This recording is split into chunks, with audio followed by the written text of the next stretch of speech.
This is the Maida Initiative, conversation without compromise. So, wanted to get your take on, so sort of circling around a little bit here, but I think it comes back. So we talked about what you loved about Somali culture. We talked about how you kind of navigate your worldview in the midst of all the worldviews, in the midst of all the cultures you have to navigate. Mm-hmm. So one thing you were talking about on the podcast that I found really interesting is you were talking about how the Somali culture having these very, very high rigorous expectation for women, but that not existing for men. What do you think is going on there? So I think that culture might be in Somalia as well, but I think in the diaspora, it's like so weird because like young girls are raised to be wise, but also as they're students at the same time.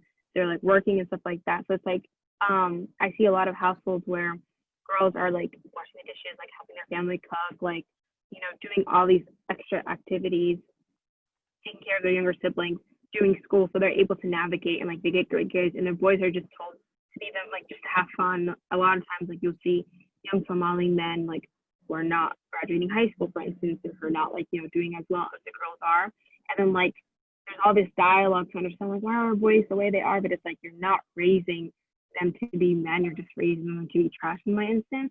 So yeah, I think that like as I got older, I realized how sexist the Somali culture is, which isn't a surprise because Somalia was colonized by like 3 different, you know, European countries. Like it was constantly like, it's like, I'm not surprised that they got a lot of that culture from this place. And like, there's so much examples in history of it, but like, there's like just so many red flags for me in the Somali culture when it comes to some things, or like the way things are said. I'm always like, why do we think that? Like, why do we say this is it? And I always like ask and like I come to terms with it, which is why I'm like so happy I have Islam, because a lot of things that are normalized in Somali culture is not allowed in Islam. So like the concept of raising your son and daughter differently and like letting your daughter struggle and constantly like, you know, like almost like not have a childhood and letting your son do it, it's like not allowed in Islam. Like there was a hadith where the prophet was with this man and like his daughter came and the guy just let her sit on the floor, and then his son came, he like picked him up and like let him sit in his lap, and the prophet was like, why don't you do that for your daughter?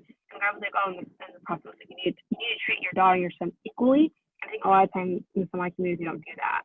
And they try to justify why. Like there's always an excuse. Even with my mom, I always, when I come at her with the facts, I'm like, no, cut on what you're doing. She's like, okay, I'll change, I'll stop, you know, I'll figure it out, I'll like change. But it's like, it's normalized. It's like okay for, you know, daughters to constantly be working, daughters to be constantly like doing like 2 loads of the men, and then for the society to now look back and be like, why are men the way they are? Like, you know, why are they not actually like changing the world, or like, you know, being like our girls? Like even at UW, like I feel like every one Somali dude at UW is like 10 Somali girls. Like the girls are always exceeding, and I think it's because of how we're brought up.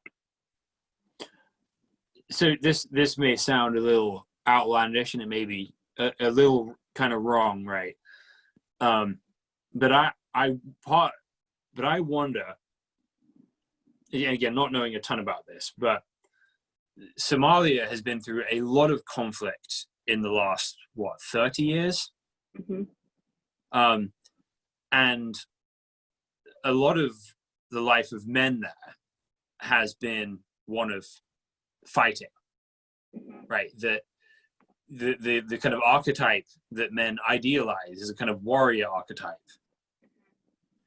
And so if you're a woman who's in that culture, and the things that you've been taught are looking after a home but also working hard at education, because you're expecting the men to be at war somewhere, whereas men are told you're you know, great, no, whether you're a soldier or not, right?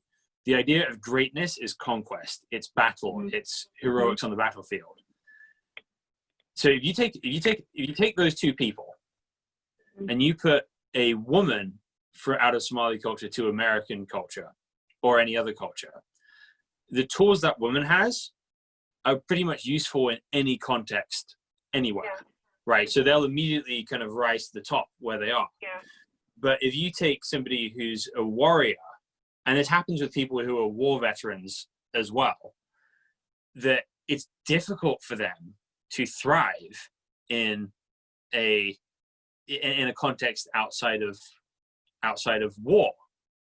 And so you see a lot of veterans from militaries all around the world, they get out of a conflict zone and they don't know, and they don't have any examples of how to live in the civilian world anymore, and it's difficult to thrive. And I wonder if that plays into it.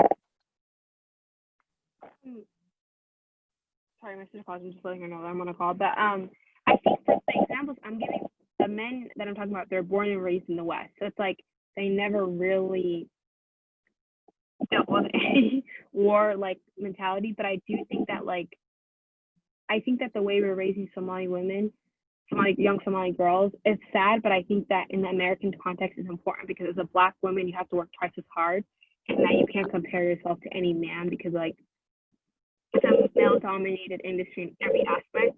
American-wise, like I think that like, you know, if you look at the workforce, like if you want to be a girl in STEM, like, you know, you're a minority in minority. So it's like it's important to have, I think, the skills of understanding that like the world's against you and to be raised in that matter. But it's hard because like you kind of don't have the childhood a lot of times. Like a lot of girls like struggle to like grasp their upbringings, to grasp why, you know, their parents love their brother, quote unquote, more than them. And I think like mentally that's like draining. But like I wish that like maybe like culturally like it was a different like justification on why they did it. Because I feel like, you know, somebody parent right now is raising their daughters the way they are, thinking about, oh, America's effed up, like you're gonna have to look twice as hard already, so I'm already teaching the skills to do so. It's more of just duck hunt, which means culture in Somali. And I think that it's important that we recognize that our culture is sexist and that we need to dismantle and get rid of the aspects of it that harm us. Because I think that although in the long run girls are doing better, but there are some girls who are not doing good because of the culture that they're brought up to. So I think it's important that we recognize that as well. Right. So it's almost like you're saying that it's like the sexist culture in Somalia has almost like an unfairly high standard for women, but it hurts the men there because you have a low standard for them, and they're not given expectations, so they don't grow as much as they should, and they're struggling. Yeah.